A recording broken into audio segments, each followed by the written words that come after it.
Awesome. Amazing, amazing. All right, well, I'll go ahead. Our other second special guest is here, so I'll just kick it off.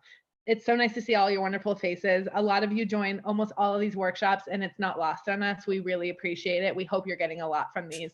So Lindsay and I, kind of the purveyors of these workshops, thought for December, let's have a little fun. We're still going to answer some questions. It's going to be serious. We know that, and you really trust Freestar with your business, and there's nothing we appreciate more than that. So without further ado, I'm sure most of you have met, but if you haven't, our founder, David Friedman, and our CEO and president, Kurt Donnell, they're here to tell you about the business, about themselves, and answer your questions. So without further ado, I'll pass it over to Kurt. Awesome. Thank you guys so much for always taking the time to do things like this and for the trust and the partnership. We had the chance to do our all hands yesterday and kind of look back on the year, and it has been an incredible year, and it's been an incredible last 7 years, frankly, of this business. And David will tell you that whole story here in a minute. I've been on the journey for about 4 years myself, and it's just wild to think about where I started. We were 25 people the day I joined the company, and now we're 180 truly all around the world. And I started introduce himself in Bulgaria. I had the chance to go meet him and the team there about 2 months ago, and it's just incredible what we've been able to do from that. But it's only because of our publishers and our partners and the chance that we have to work with all of you guys. So very grateful for that. I don't know if you've got slides going here, Lauren, but Yep, I'm we ready. were looking back on this past year, just thinking about the company performance, all of those things, and then frankly started zooming out a little bit longer to my 4 years, and then more importantly David's 7 years of starting this whole thing and where it came from, and realized we probably haven't told that story to a lot of the folks in this call right now. It's been a very interesting journey, to say the very least, and I will kick it over to David to tell the start of the whole story and my part of this. And I hope this is interesting in some ways, but it does lead up to where we are right now and a lot of the things that we believe in and the way that we do business, which I hope is a little bit different than anybody else you've ever done business with before, because we care, I think, a little bit more than most people. We put our heart and souls into this, and it's really from the start, David scratching and clawing his way to make this happen. So I'll kick it over to him to tell the Freestar story from the beginning. We'll keep it relatively brief because I know you probably want to hear what's coming next year, but I do think this is a good background for the whole thing. Thanks, Kurt, and just want to say a sincere thank you to all of you guys, because obviously without you there is no Freestar. But the journey started I'll say unexpectedly, if you will, and as a senior in college back in 2004, had an idea that kind of just went from print to digital very quickly, and had no idea how to monetize a website, but was getting a ton of traffic sent to my website.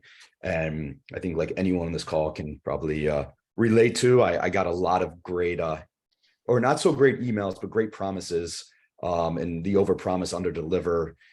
Fool me once, shame on me, and it was fool me 23 times. I need to figure this out on my own.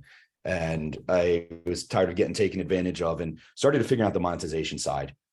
Just with a live environment, a live site, and the traffic I was getting from other really big sites, we became friendly, and all along they're like, how are you doing this? How are you advancing? This is early, like waterfall setups way before header bidding. And I was like, oh, you just do this, you do that. And they're like, oh, this is great, and they're making more money. And it was one of those light bulb moments where I realized early on that this whole industry is really, in my eyes, backward. It's all about the advertiser and doing whatever it is to appease the advertiser, usually at the detriment and taking advantage of the publisher.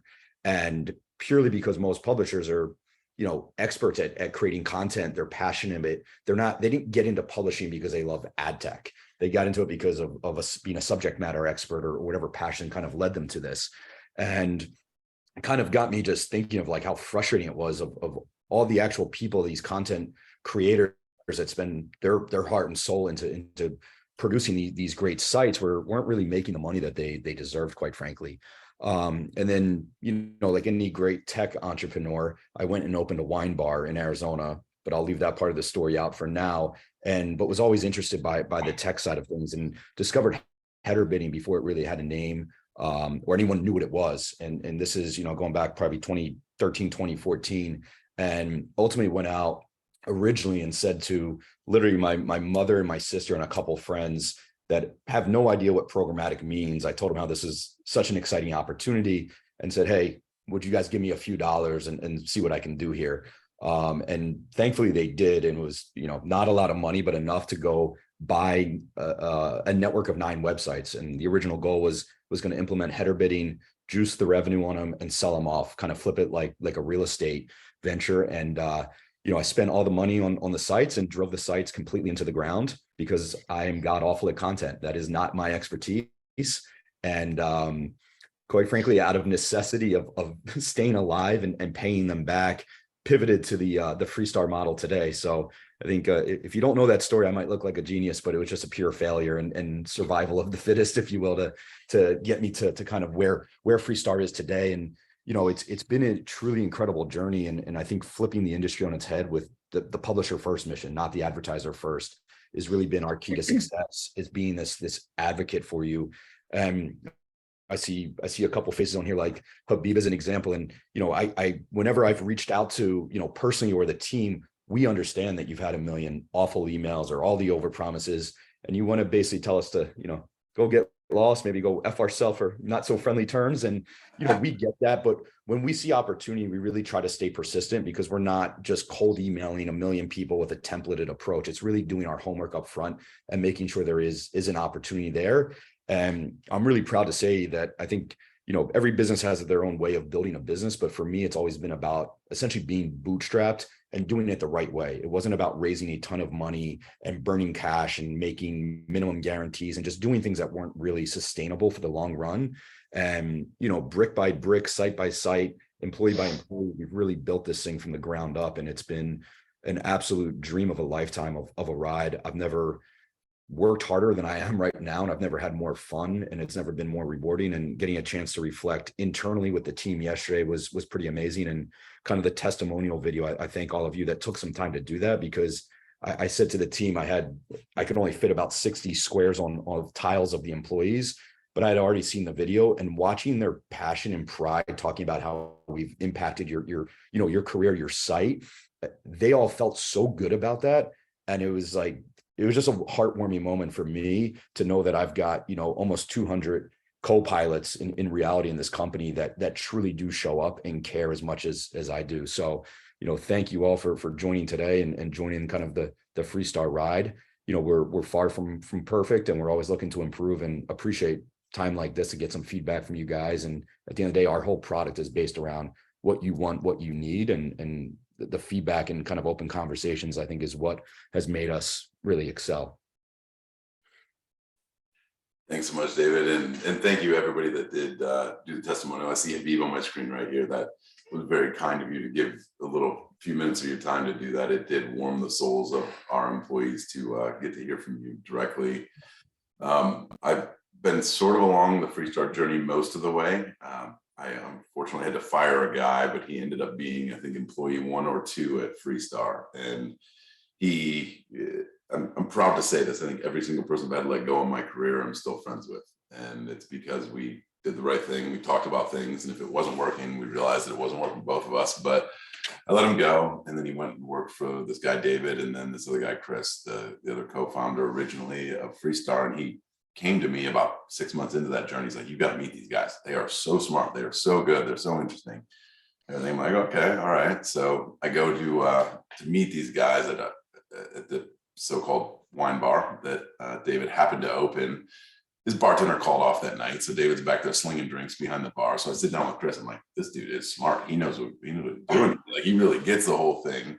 And then I sat down at the bar, and I would catch David about every 45 seconds, whatever it was, when he was mixing up whatever fake drinks. By the way, David is a terrible bartender. Doesn't know what he's doing. He can pour a mean scotch because it's got 2 ingredients, ice and scotch. Other than that, like, whatever he was trying to do with the Long Island iced tea, I don't know. Could you make one right now if I put you on the spot, dude? Absolutely not. Absolutely not. He's like, I just grab all the bottles and I dump them in something, I think. Terrible bartender, but we had a nice little chat that day, and then kind of stayed in touch.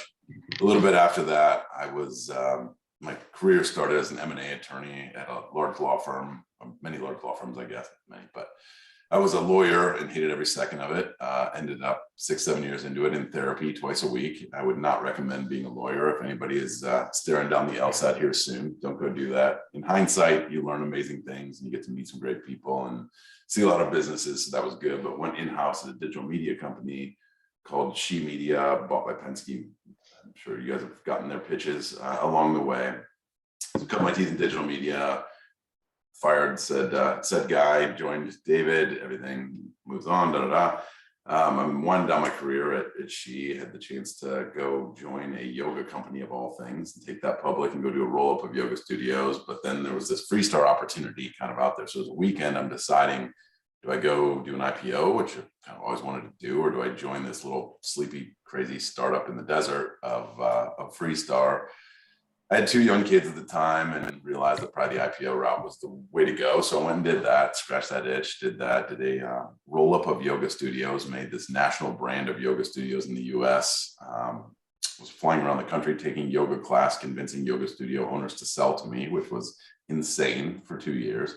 But there was this guy that would text me like every 6 months, and his name was David Friedman. And he hit me up with the, you ready to get off that yoga mat and join the dream team text. I'd get that here and there. And so come late 2018, I sat down with him, had a lunch at, where did we go? Somewhere on 44th, I forget where it was, but had a chat, and it was just sort of the right time. You know, you have those moments in life where you sit down with the right person at the right time. And that was one of those. And they were looking for somebody, luckily enough, to kind of help lead the next stage of growth. And I was ready to jump off to go do something different. And it was just sort of perfect timing. And so I jumped on board at Freestar in 2019. I think I said earlier, employee about 25, and now we're 180. And it's just been such an amazing journey. And I'm lucky to call David one of my best friends on this planet. He's the best partner you could ever imagine. And as he said, we've got 178 other co-pilots around here that are the kindest, most passionate, caring group of people you can imagine. And it's been an unbelievable ride for this last 4 years.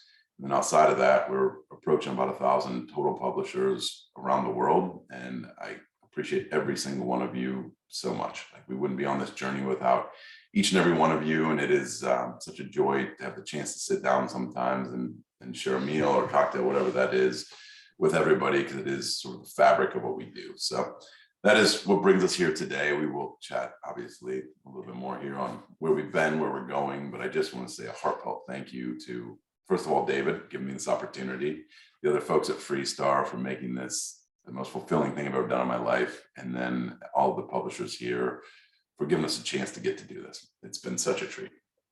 So, heartfelt thank you. On to the business portion of the program here.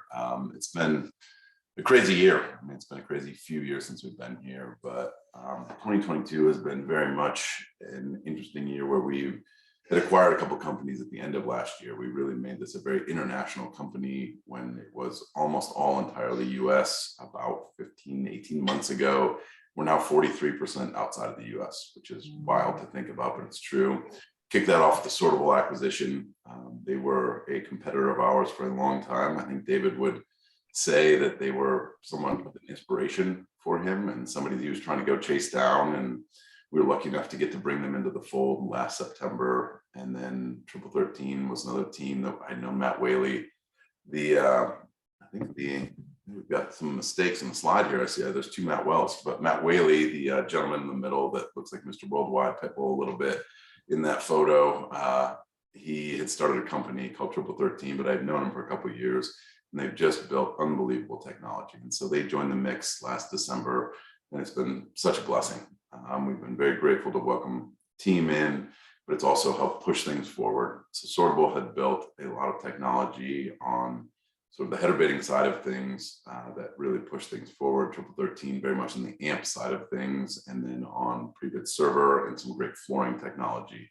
It really launched our data science team within the company, which I will touch on a little bit as we dive over the right side of the slide there on technology piece of things, which has been tremendous. So this year's been a lot of integration. And I know there's moments where if any pubs are on here that have gone through that, it has not been every bit as smooth as we would like it to be, but that's part of the process. And I'm very grateful for everybody's patience, but also the hard work of the team to bring everything into one system. We're nearly done with all of those integrations, and come probably February, every single thing will be on one system, all the data in one place, and everything will be incredibly smooth for everybody. Is a nice outcome of that. On the team side of things, we've got much more international. As I said, about 43% of the team is not in the US, which is a very good thing for everybody.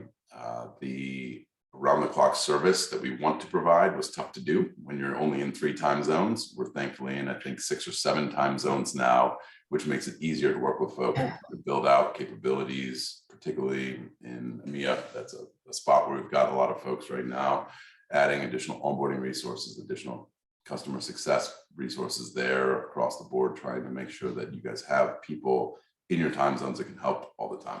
Of course, the US is still a very big part of this whole thing. And, you know, the majority of the team is there, and we've been working there in those hours to take care of things, but we're trying to help the publishers that are around the world as this business has gotten more global.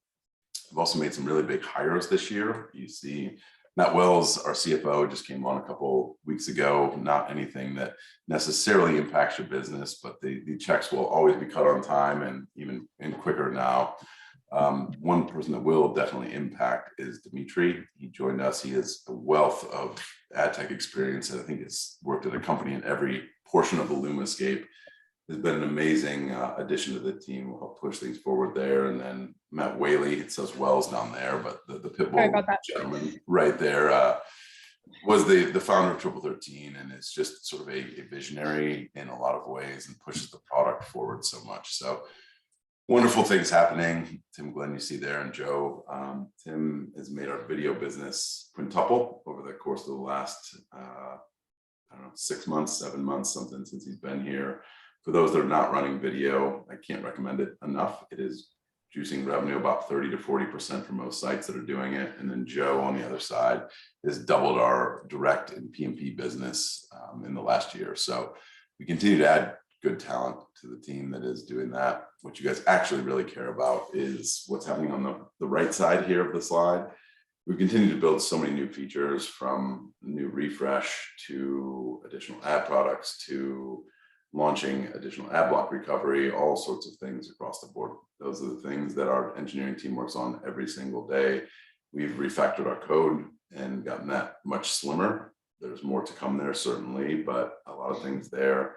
One of the best things we've done this year is added a data science team. We did not have that, to be honest, in a real fashion until last December. I'm very proud to say that team is now 6 deep. They are working on things that are making every single auction we run more intelligent. They are pushing what we're going to do on the yield side to a new level here soon. And I'm very excited about what is happening there. It's things that we've been wanting to do for a couple of years, and they are taking it to a new level every single day. We also have added so much new demand this year. We've added 70 new demand integrations. Some of those were existing partners, but we've taken them, whether it's TAM or UAM or our own pre-bid server integrations, making sure that we have the most efficient way to get all demand to all the supply that you guys bring. And it has driven so many yield optimizations across the board. The biggest one of those probably is the Trade Desk. I'm sure you guys know or hear about the Trade Desk, but it's probably the second biggest DSP in the entire world. One of 3 companies that are directly integrated with them, and they are buying about $10,000 to $12,000 a day from us, incremental, on top of what they were doing through all the other pipes. This is a very unique opportunity that only we and, like I said, 2 other people have to do this. We have built a great partnership with them, and I'm very proud of that. We've seen the SSP world get very convoluted and congested of who's doing what, and there's this thing and that thing. And so we're kind of going direct to the source here, and have the opportunity to work directly with DSPs, which has not ever happened before. And I think the world is going to continue to get tougher for the SSP world, and we're lucky enough to be one of the largest players and can work directly with DSPs. We got conversations also going with MediaMath and some of the other people to work to vertically integrate the demand stack and help build better just demand for our publishers overall. The other piece of that is on the pre-bid server side of things. We've been able to push more bidders on the server side, which makes the page speed much quicker, and will make it easier for us to bring all of the demand, but very few client-side bidders, and increase overall yield for all of our publishers. So a lot has been going on this year. I don't know, David, did I miss anything on the past year here?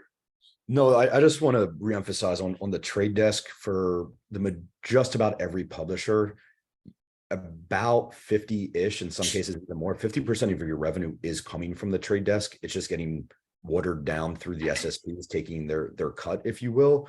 So I can't emphasize how important this direct connection is.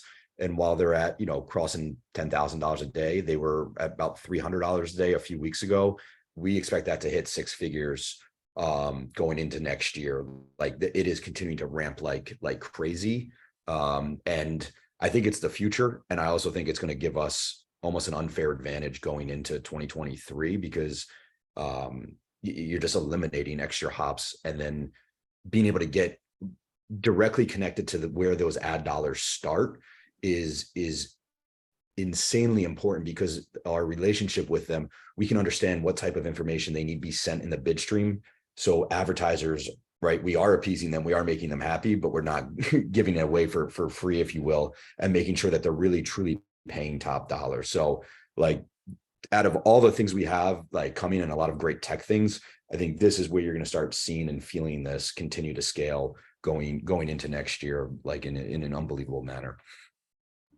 And I was just going to say, Kurt, before we head into your next slides, also, as you guys know who have joined our workshops, please feel free to jump in and ask questions. Just turn on your camera, raise your hand. We have a Q&A at the end, but if you have a question now, that's what this is for. So please don't hesitate to ask questions.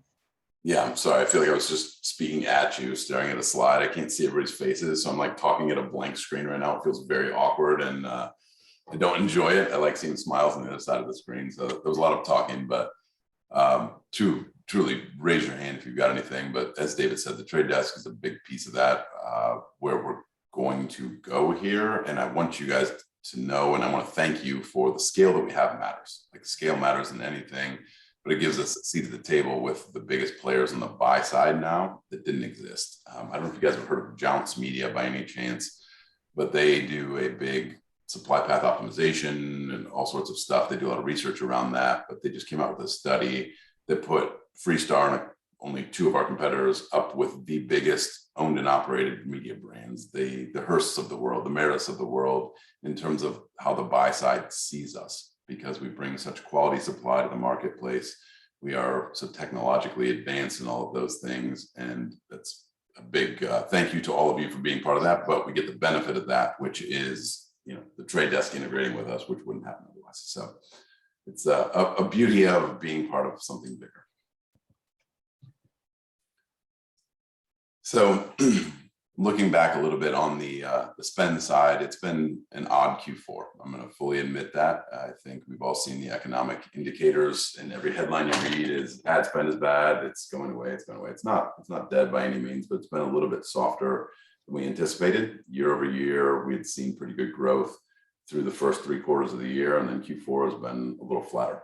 And that's just a market condition, unfortunately, we're all dealing with. We've seen some wins here and there. Video has been performing pretty well, but it's been a little bit softer. I think we all know that the world continues to change, and every single day is a new spot, whether that's on the privacy side of things, whether that's on the data side of things, or just ad spend. And so we are here for you, and we are dealing with that every single day. And we think about it. We're talking to all the demand partners, whether it's DSPs, SSPs, everybody, to try to sort out how we can make sure that we're pushing things in the right direction. But it unfortunately is a little bit of a tough market right now. And heading into Q1, I'm afraid that it might be a little bit tougher. It's always a quarterly reset that we know happens on January 1st, and it sort of forecasts the entire year. What we see that first week of January, I'm not going to promise you that it's going to be great. And so I think that we're probably some tough sledding into the first quarter here. We are doing everything that we can possibly do to do that, from our flooring algorithm that optimizes the bids in your favor all the time, to the direct relationships A fun stat that I'm excited to share is of our top 15 bidders that we have, which is the vast majority of all of your revenue, we have almost a 90% rev share with them. If you were to go off the street and go get that rev share from somebody, you're looking at 75 to 80%. Given our volume and scale, we're almost at 90% right now. So all of the things that we can do, we're pushing so hard to make sure that we're getting every cent that we can out of that bid stream. But it may be a tougher Q1, I'm going to say that. As we look forward a little bit on the roadmap, obviously we did a bit of a dashboard refresh this year to just add a little bit of lipstick, I will say, to the dashboard. There's a full new one coming here in Q1. It's going to add things like viewability, add requests. It's going to add fill rate. It's going to add things like page views and RPM and all of that. We've heard you loud and clear that that is something that you're looking for, and we're going to be adding that soon. It's also going to add real-time data, so you will not have the lag that you have where there's estimated data that gets overwritten the next day. And so we're working on that very hard. We also are adding more unique demand. I mentioned it earlier, obviously, that we are working with the Trade Desk, but we are working with other DSPs that will do that. We also have a lot of PMPs coming in right now. We've made great headway right in the past year, like I said, of doubling that year over year. We've got a lot of very unique relationships that are popping up right now. On the video side of things, we've continued to build out our internal products. We've worked with all sorts of partners to make sure we find the right one. Interestingly, as we look at some of our biggest video producing websites, it is across the board from different partnerships, from Premise to Kinetics to SDN, across the board, and then our own internal products. And we make sure that we match the right product with the right site. It's something that we've been very agnostic about on purpose. On the code side of things, we are going to refactor everything and making sure it's as light and modular as it can be. We did that in the beginning of 2021. We're going to do that again as we head into 2023 to make sure that it is as light as possible and keep site speed at the top of the list here. On the app side, for those that work that way, or work with us on that side of the business, I should say, we are refactoring certain elements of that as well to make it even better. We're adding more demand there. We are improving the sort of yield score, which helps make still waterfall type bidders act more like real-time bidders. There's a host of things happening there. And then the last piece, which I'm most excited about, frankly, because it's something I've tried to do for the last 2 or 3 years here, and it goes back to what I said about the data science team, is our ideal ad stack technology. There's a bunch of things that we've been doing dynamically behind the scenes, but we've been working very hard to figure out how we get the ideal ad stack for every single user based on browser, based on geo, based on very specific characteristics of that. How do we bring the right client-side bidders, the right server-side bidders, all of that. That is really coming to light right now. We've got dynamic timeouts working right now. The flooring technology has been working, and there's a host of things we'll be rolling out over the next 6 months that will just make every single ad impression be optimized from the bidder standpoint. So I'm super excited about that. So those are the big things coming. Open up for Q&A here. Anybody would love to hear from you, what you got on your mind. You guys know I send things to people who ask questions. Yeah, there's gifts if you ask questions. Oh, fine then. Fine, Habib.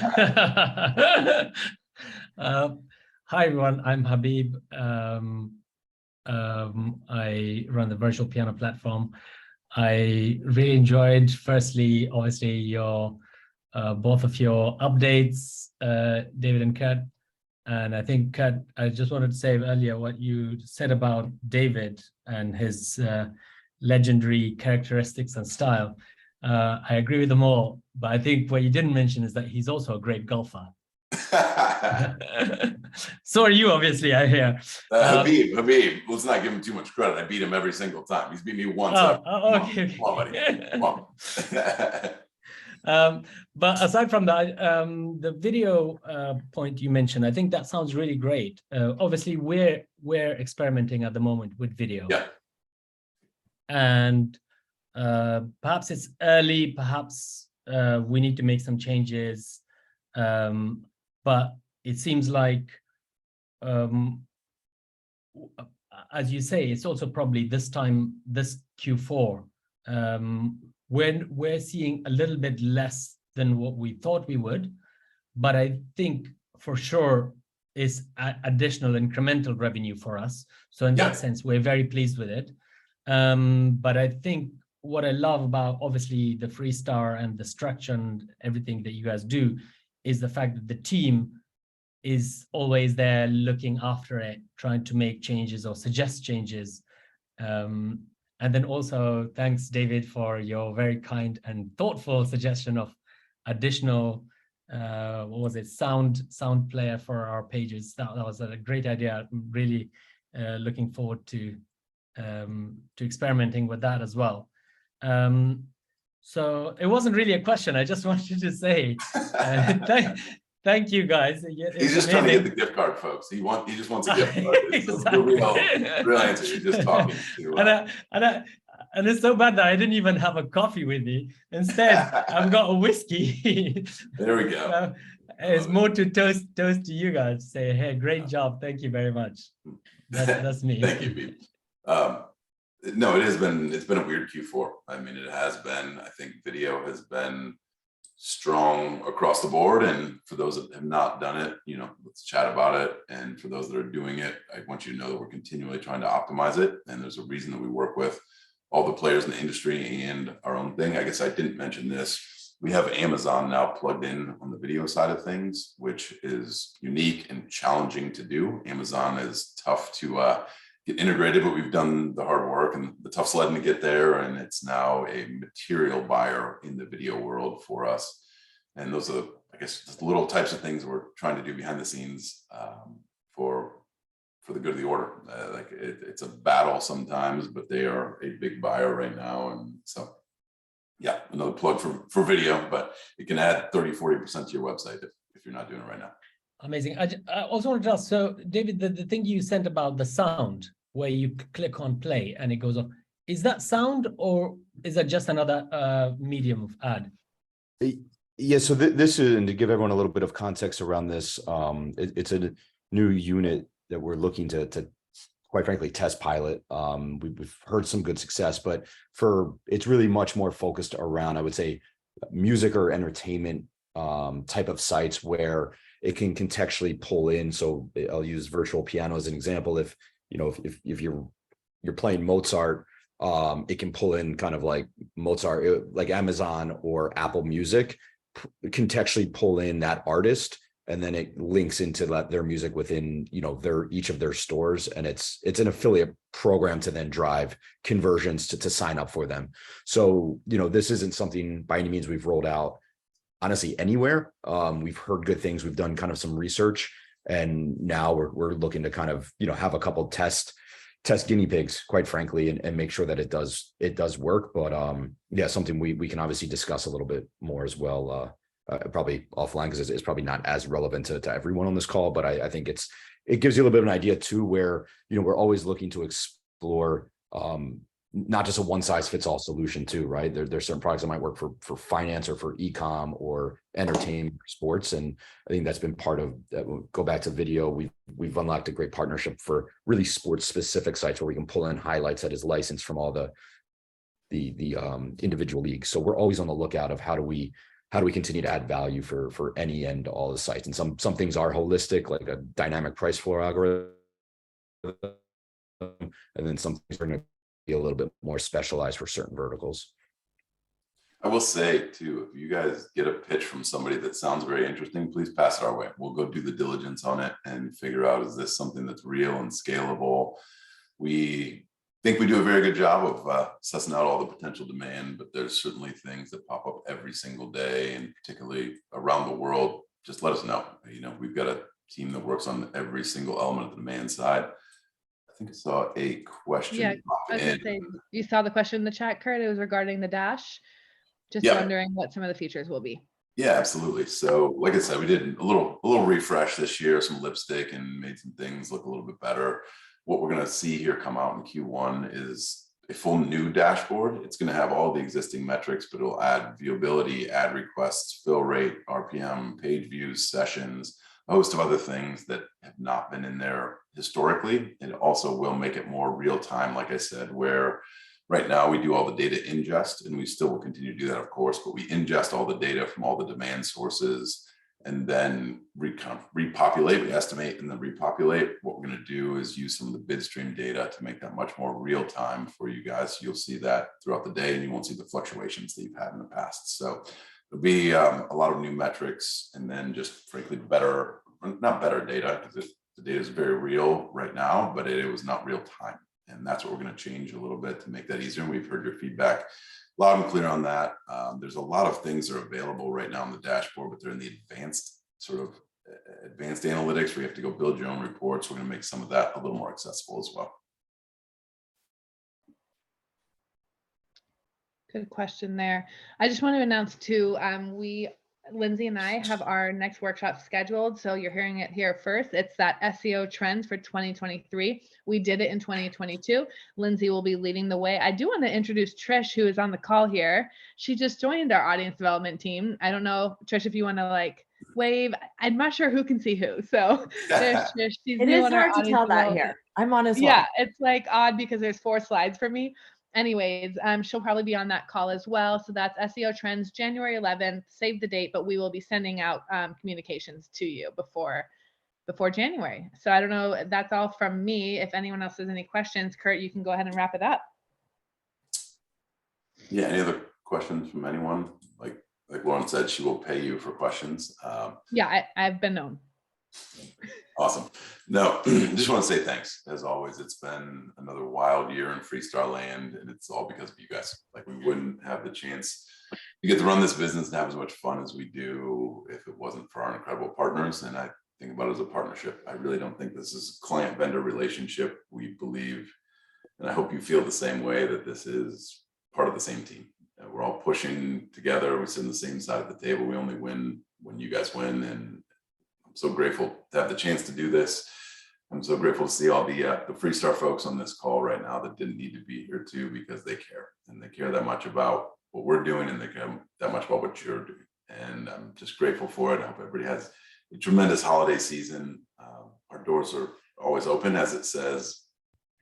Call me, text me, Slack me, anything, email me. We're here to help in any way we can, personally and professionally. I just want to say a giant thank you to everybody. So.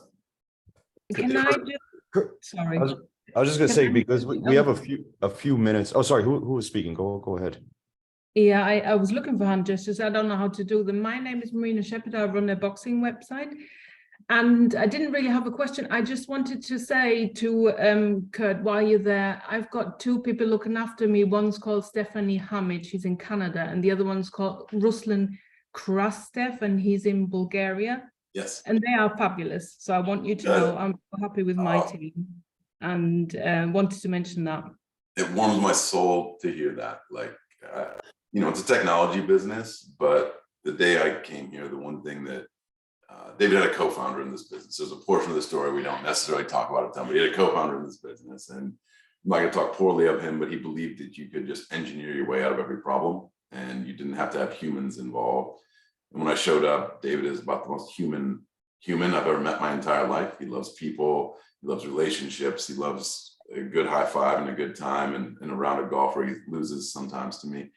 And he loves all of those things. And it was odd to see the way the company was. There was one single account manager when I showed up for a decent amount of publishers doing $30 million in revenue, and one account manager. I'm like, what's going on here? And I think we quickly aligned on the fact that we're going to steal the Zappos line, that it's a customer service company that happens to do ad tech. And we've really, I think, brought that through for the last 4 years. And it's something that I'm very grateful for. And I know I see Lindsay on my screen right now, like she was an addition this year, but like wants to help serve publishers, and the folks just called out, Steph, and it's amazing what they do every day because they care that much. And I'm couldn't be prouder and more grateful of that every single day.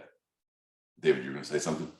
Well, I was gonna. So we have a monthly all hands every month, and at the end, people that makes it monthly. That's the reason it's monthly. It's monthly all hands.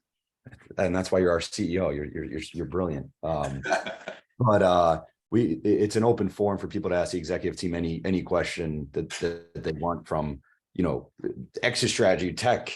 But we were asked one question almost a year ago, and we still have not been able to answer it. And there's a lot of very smart people on this call. So I'm going to propose the question to anyone here, and we'll definitely have some gift cards if you can solve this one.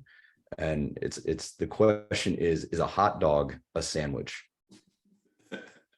So I don't expect anyone to be able to answer that on the spot right now, but if you can. Oh, Dan, I think. Dan- Enthusiastically, Enthusiastically, worried. no, definitely I was- not. So the answer is no, but you have to show your work. And That's the Dan's problem. name is The answer Katrina. a definitive no, but you have to Definitively tell me no. why. Dan's cheating a little bit. We discussed this over No. dinner. 34 It's not because there's not two pieces of bread. But how about a sub sandwich from Jimmy John's, for instance? Is that not a sandwich? Yeah, Jimmy John's is questionable. Is it a questionable sandwich or is it a sandwich?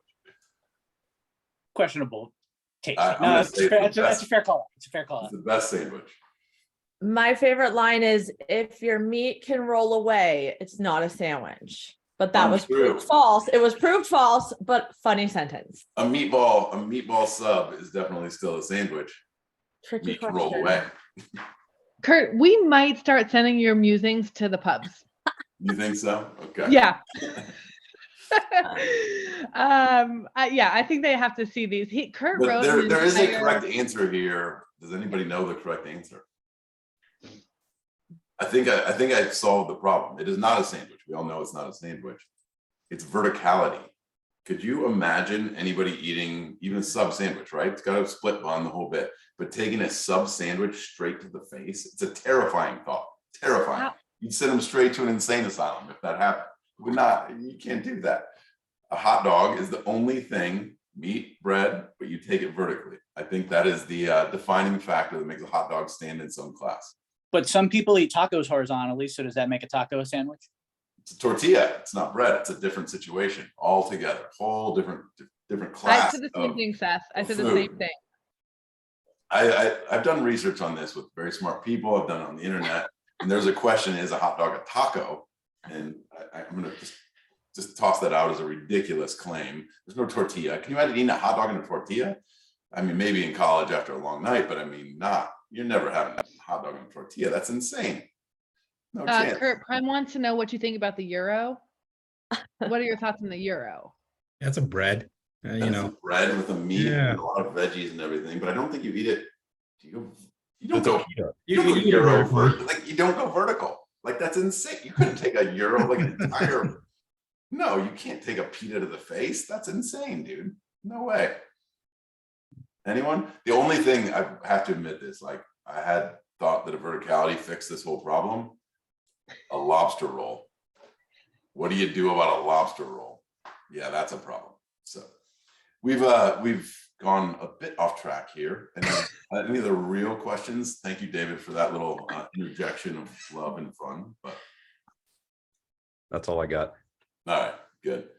Thank you guys so much. Like truly is such a blessing to get to work with such amazing people and such incredible coworkers. As you can see, we have a lot of fun while we're doing hopefully very good work for you. If there's anything we can do to help, you got any ideas, suggestions, please pass them our way. I hope everybody has a tremendous holiday season. David, close it out. Happy holidays, everyone. Yeah, no, thank you all. Looking forward to an amazing 23. And please, the door is always open. If there's anything we can do for you, please reach out, and everyone stay safe and get to hopefully enjoy some family time. Cheers. Thanks, guys. Great to see you. Bye-bye. Thanks, Steve. Bye. Thanks.